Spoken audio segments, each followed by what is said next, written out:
Hello, friends and fellow collectors. Thank you for joining me for another edition of Diecast Emporium. In this green edition video, we are going to be taking a look at a 1/50th scale ERTL Prestige Collection model. This is the John Deere 1270G 8W wheeled harvester, a bit of a mouthful. Truth be told, I've had this model for a couple of years now. I just have not gotten around to doing a video, so we're going to rectify that today. I did pick this up at my John Deere dealership, so that's what I paid.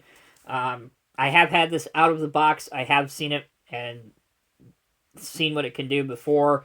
But again, I'll go over all of that for you on film so that you can make an informed decision and see if you want to add this to your collection. With all due respect to ERTL, their packaging, and this is no different, is always frustrating. And I really wish that they'd take some serious hard look at redoing the way that they package these models. This is flex cuffed, as I like to call it, which are those really, really tough twisty ties.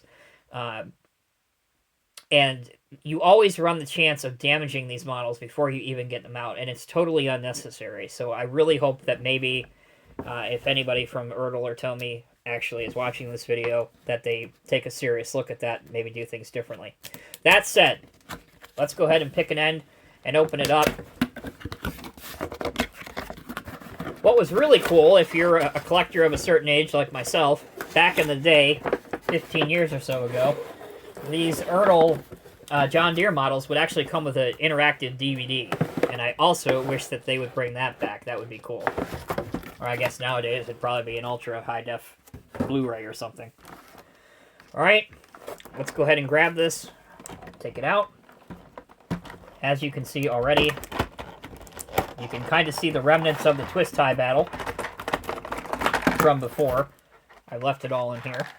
You can see where it goes through the bottom. So, once you've done that, and you've cut your model free, and maybe had a beer or two to calm your nerves, your model is complete out of the box. Alright, let's continue the video by going over some of the details that can be found on this model. So let's go ahead and move it a little closer. We'll start here at the back. You can see the John Deere logo and decal. 1270G can be found here. You have an exhaust, which is actually, it feels like it's a metal piece anyway. And then the back here, this bumper bar, this is a plastic piece. Kind of hard to tell because it's black. And yet another John Deere logo can be found there. Continuing on to the right side, if we zoom in on the venting work on the side of the engine cover, you can see the vent work here, which I actually think looks pretty respectable. The wheel hubs, you can obviously tell because of the off color, those are plastic, which again would have been better in metal, but hey, that's alright, not a big deal. The cab has clear windows, as you can see, a operator station with the controls, quite nice. You have your lights up on top here as well. Moving along now to the business end of the machine. This is very functional. You can see the different hydraulic lines too, and another John Deere logo here. Also, you have your warning decal here of your, what does this say? Stay back or extends 90 meters, something like that. Really kind of cool. Moving along to the harvesting head. This is also a plastic piece, but at least that does allow for a couple different colored detail components like these pieces here. I'm not sure what the technical term is, but that obviously helps grab the tree. Here's your cutting saw, which is a silver piece, and then the yellow pieces also extend out. I'll show you that here momentarily once we get to functionality. Also, it does say H415, which I'm sure is a actual John Deere attachment for forestry, if we can get it in focus. There we go. Taking a look underneath the model, for those that are interested in seeing that kind of thing, you can see how it is assembled and put together via screws.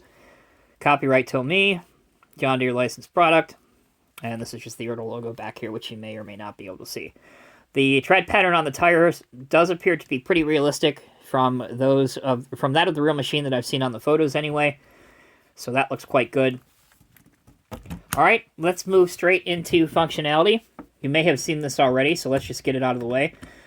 There is an opening engine feature, but mine does not stay up without falling back, but you could probably figure out a way to prop it up if you wanted to do a maintenance pose. And you can also tilt the cab to the side, up and back, and turn it around as well. So good range of functionality there that mimics that of the real machine. There is some oscillation as well on the axles and the wheels, so that you can get over some rough terrain when you're doing some forestry in the woods, obviously. The machine does articulate as well, although the range of motion is a bit limited, but with a little bit of care, you can get at least some sort of a turning angle. Moving up to the head. This is, again, another very functional part of this model. You can raise it up to about here. You can extend it out to about here. And then you also have the extending section if you really want to reach out and grab a tree. All right, let's now move to the head here. These two parts fold out. The bottom portion, which my fingers are blocking at the moment, so I beg your pardon, but that opens up as well. You can see those pieces. Close them back up. And then obviously the saw does move too. The saw will come out. So, although it is plastic, again, you can articulate it back and forth a little bit to the side as well because it's mounted here on this pivot joint. But overall, I gotta say, for what this model costs versus what it brings to the table, in all honesty, I do feel it's fair value.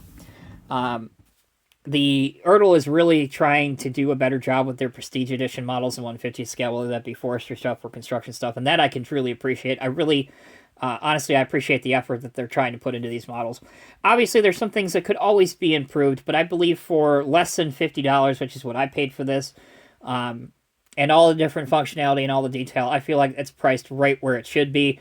This also would look good in a forestry diorama if you get maybe some Scene Master or Walther's trees and you set them up and have this doing, obviously, some cutting or felling or harvesting. And it also would look great on a lowboy as well. Any 150 scale lowboy, whether it's WSI or Sword or Diecast Masters or First Gear, whatever.